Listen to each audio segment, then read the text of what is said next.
Dengan Riza di sini ketemu lagi di kuliah kita pengantar akuntansi kuliah kelima mengenai siklus akuntansi tahap pencatatan. Sebelum kita mulai videonya, ada baiknya untuk diklik tombol subscribe-nya dan diklik loncengnya agar selalu mendapatkan notifikasi dari kuliah-kuliah kita selanjutnya. Pengertian siklus akuntansi. Siklus akuntansi adalah tahapan kegiatan yang dilalui dalam melaksanakan kegiatan akuntansi. Proses tersebut berjalan terus-menerus dan berulang kembali sehingga merupakan suatu siklus. Siklus akuntansi digambarkan pada gambar berikut ini, yaitu dari mulai bukti transaksi menuju jurnal, jurnal menuju buku besar menuju laporan keuangan. Jurnal adalah catatan sistematis dan kronologis dari transaksi-transaksi keuangan dengan menyebutkan rekening yang akan didebit atau dikredit disertai jumlahnya masing-masing dan referensinya. Fungsi jurnal dibagi menjadi 3. Yang pertama adalah fungsi analisis, yaitu menentukan perkiraan yang didebit dan perkiraan yang dikredit serta jumlahnya masing-masing. Yang kedua adalah fungsi pencatatan, yaitu mencatat transaksi keuangan dalam kelompok debit dan kredit serta keterangan yang perlu dicatatkan.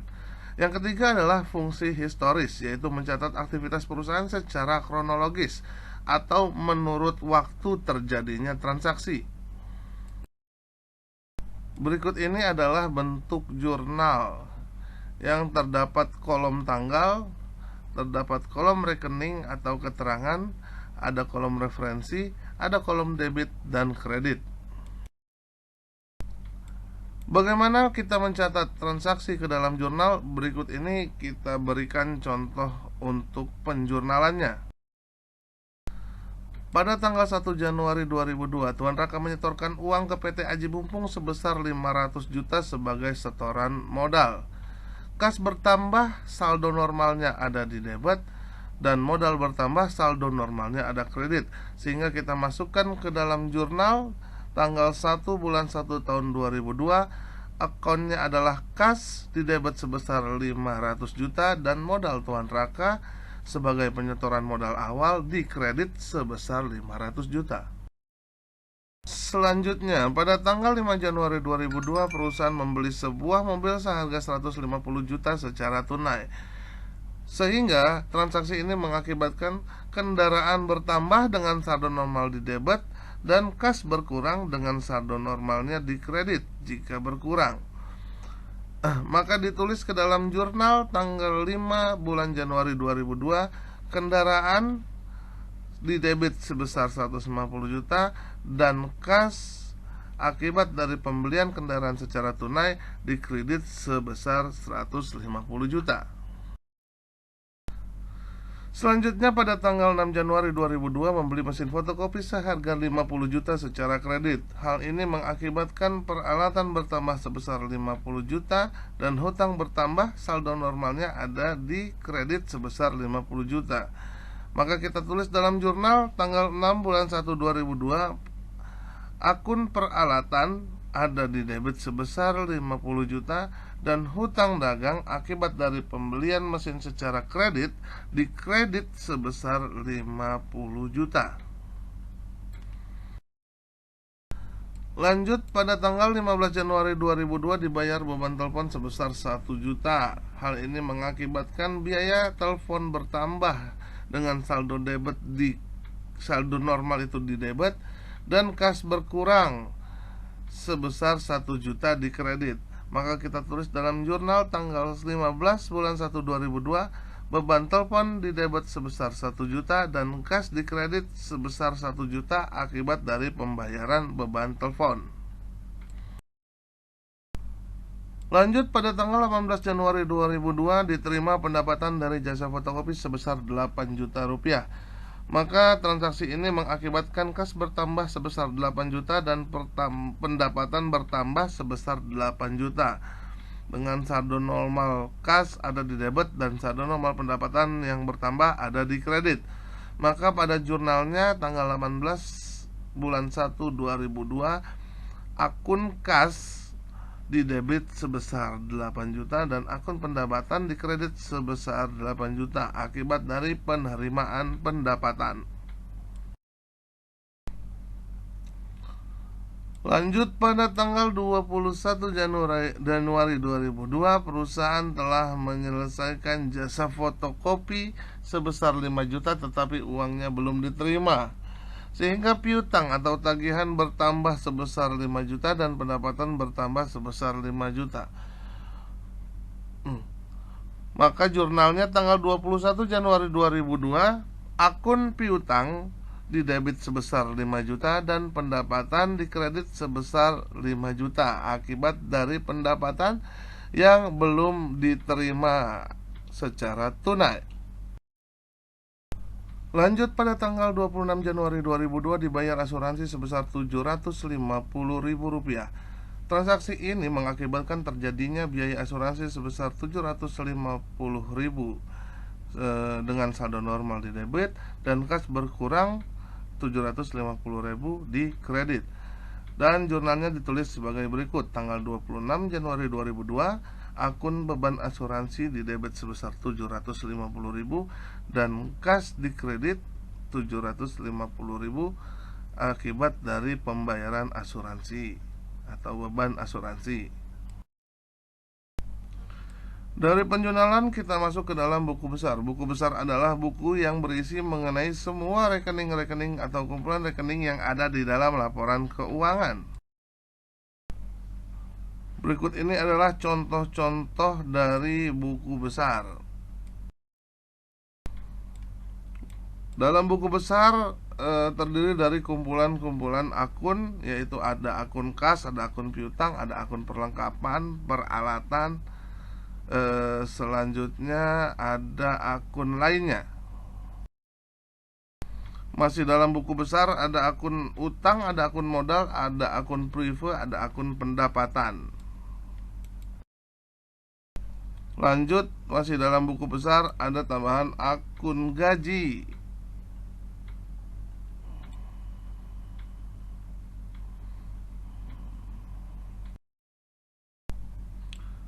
Posting ke buku besar. Dari jurnal umum kita mencoba posting atau memasukkan ke dalam buku besar kas, ya. Dari transaksi pertama tanggal 1 Januari di jurnal umum kas di debit sebesar 500 juta dan modal di kredit sebesar 500 juta. Maka yang kas ini akan masuk ke dalam buku besar kas atau kumpulan akun kas. Kita tulis sebagai berikut. 1 Januari referensinya itu dari jurnal umum, kasnya jumlahnya itu kas di debit sebesar 500 juta rupiah. Selanjutnya dari jurnal umum transaksi yang pertama tadi, modalnya yang belum kita masukin ke dalam buku besar, kita masukin juga ke dalam buku besar di sebelah kanan sebagai berikut. Dari buku besar modal Tuan Raka tanggal 1 Januari dari jurnal umum 1 di kredit sebesar 500 juta rupiah. Berikut ini adalah kumpulan transaksi di jurnal umum, ya. Ada transaksi pertama tanggal 1 Januari, kas terhadap modal sebesar 500 juta, kendaraan terhadap kas sebesar 150 juta, peralatan terhadap hutang sebesar 50 juta, beban telepon terhadap kas sebesar 1 juta. Selanjutnya tanggal 18 Januari, kas terhadap pendapatan sebesar 8 juta. Tanggal 21 Januari, piutang terhadap pendapatan sebesar 5 juta. Dan tanggal 26 beban asuransi terhadap kas sebesar 750 juta. Dari jurnal umum itu dimasukkan ke dalam ledger atau buku besar yang terdiri dari akun-akun kas, ya. Tadi transaksi-transaksi yang di debit dimasukkan ke dalam buku besar kas, dan yang di kredit juga dimasukkan. Yang di debit ada 500 juta, di kas itu adalah modal dari modal Tuan Raka. 8 juta adalah pendapatan yang diterima secara tunai, 150 juta adalah pembelian kendaraan secara tunai, dan 1 juta adalah beban telepon, 750.000 adalah beban asuransi. Sementara di buku besar kas akun modal hanya ada modal saja di kredit sebesar 500 juta, sementara di akun kendaraan ada 150 juta. Akun kendaraan, peralatan saldonya ada 50 juta, pembelian mesin fotokopi. Piutang adalah pendapatan yang belum diterima sebesar 5 juta. Ada hutang dagang yaitu pembelian mesin fotokopi sebesar 50 juta di kredit. Ada beban telepon 1 juta di debit. Ada pendapatan sebesar 8 juta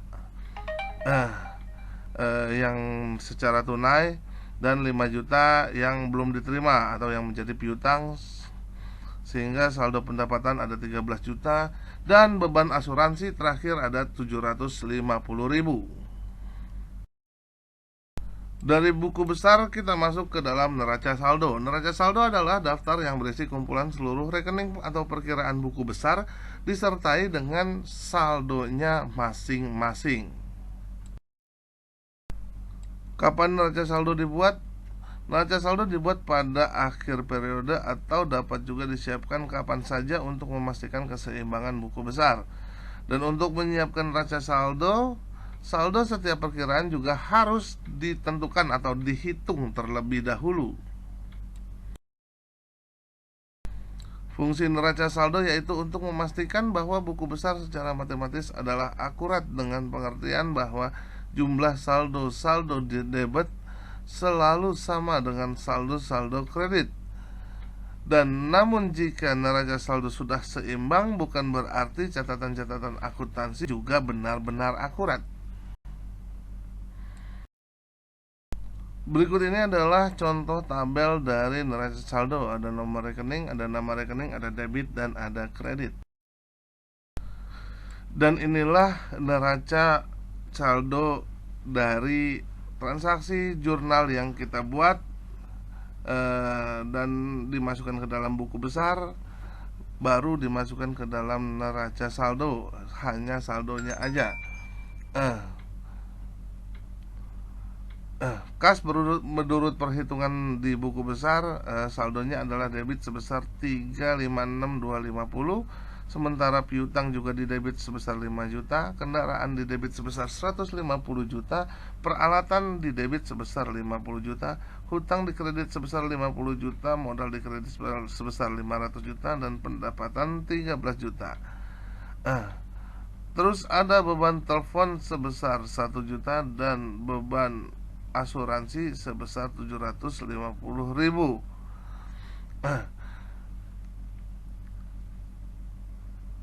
Maka jumlah dari saldo debit adalah 563, sama dengan saldo kredit 563, sehingga neraca saldo ini sudah seimbang.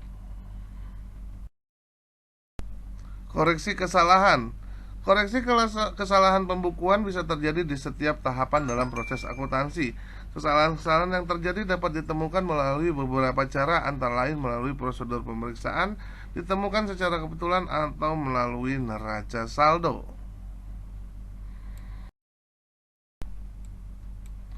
Langkah-langkah untuk menelusur kembali. 1. Periksalah kebenaran penjumlahan kolom-kolom debit dan kredit neraca saldo dengan cara mengadakan penjumlahan ulang.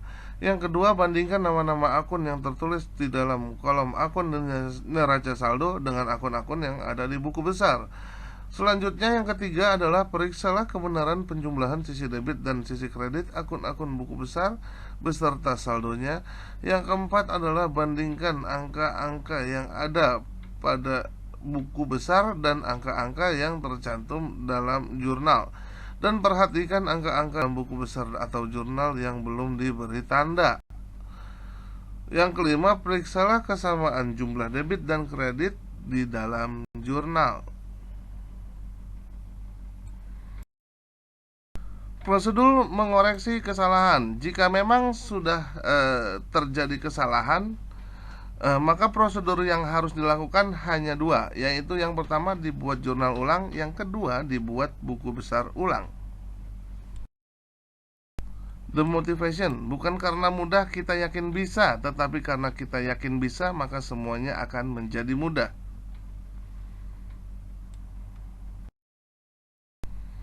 Sekian kuliah kita kali ini, semoga bermanfaat buat kita semua. Keep your spirit to learn more. Please like, share, and comment. Dan jangan lupa untuk diklik tombol subscribe-nya dan diklik loncengnya agar selalu mendapatkan notifikasi dari kuliah-kuliah kita selanjutnya. Terima kasih.